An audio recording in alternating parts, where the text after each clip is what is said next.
Hello everyone, welcome to our channel Everyday life.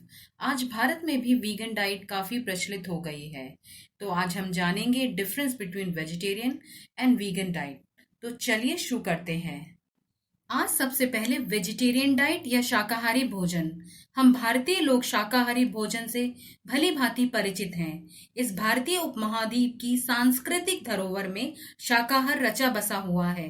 शाकाहार वह भोजन शैली है जिसमें अनाज, दालें, फल, सब्जियां, दूध और दूध से बने उत्पाद, घी, दही, मक्खन, पनीर तथा शहद आदि सम्मिलित हैं। यहाँ हमने केवल शाकाहार के लिए दूध तथा दूध से बने उत्पाद रखे हैं, क्योंकि अन्य खाद्य उत्पाद दोनों पद्धति में समान हैं। शाकाहारी भोजन पद्धति भारत में सदियों से प्रचलित है, जहां पेड़ पौधों से प्राप्त खाद्य उत्पादों के साथ दूध, दही, घी का सेवन संतुलित भोजन का हिस्सा रहा है।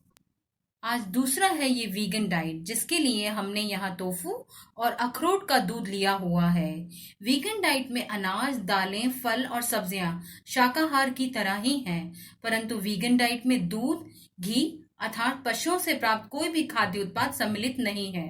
अक्सर वीगन लोग पेड़ पौधों से प्राप्त मेवों का दूध पीते हैं। इस तरह के दूध को बनाने के लिए आप हमारा पिछला वीडियो तिल से बने दूध को देख सकते हैं। वीगन डाइट की शुरुआत विदेशों में 20वीं सदी के मध्य में हुई, जिसे भारतीय शाकाहार से प्रेरित एक शाखा कह सकते हैं।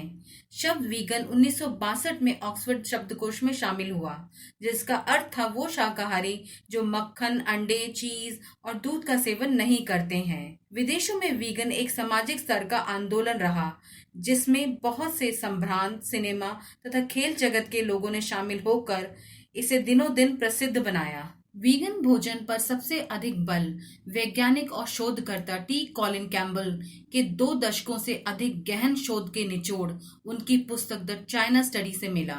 यह पुस्तक 2005 में अमेरिका में प्रकाशित हुई। आज भारत में भी बहुत से सेहत के प्रति सजग लोग इस वीगन भोजन शैली को अपना रहे हैं। इस वीडियो का उद्देश्य आपको इन 2 पद्धतियों के अंतर से अवगत कराना था। आप अपने भोजन को अपने विचारों, अपने शरीर और जलवायु के अनुसार चुन सकते हैं, और हम आशा करते हैं कि आज के हमारे वेजिटेरियन एंड वीगन डाइट की यह झलक आपकी एवरीडे लाइफ में जरूर उपयोगी रहेगी। Thanks for watching and keep enjoying our Everyday life.